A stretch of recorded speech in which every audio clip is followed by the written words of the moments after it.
I realized, with growing discomfort, that my internal narrative needed to be constantly fed. If I relaxed for a moment, if I stopped thinking about the subject, something threatened to collapse. It was like balancing invisible plates, all spinning at once, demanding my continuous attention. I couldn't stop, because stopping meant hearing that silence between the thoughts, and that silence was starting to scare me.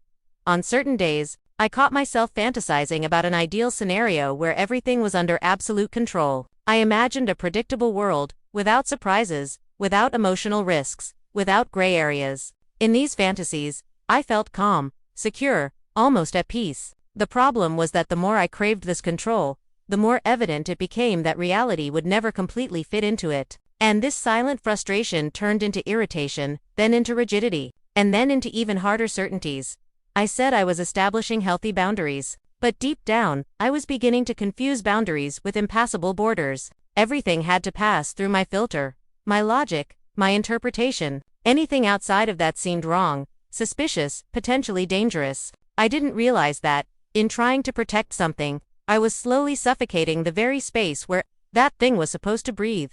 There was a recurring thought I avoided facing head. It emerged like a shadow in the corners of my mind.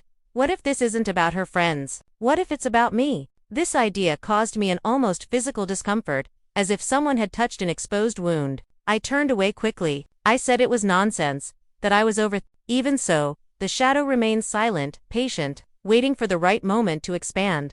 I kept moving forward, pushed by a mixture of conviction and fear that I no longer knew how to distinguish. Every step seemed necessary, inevitable, logical.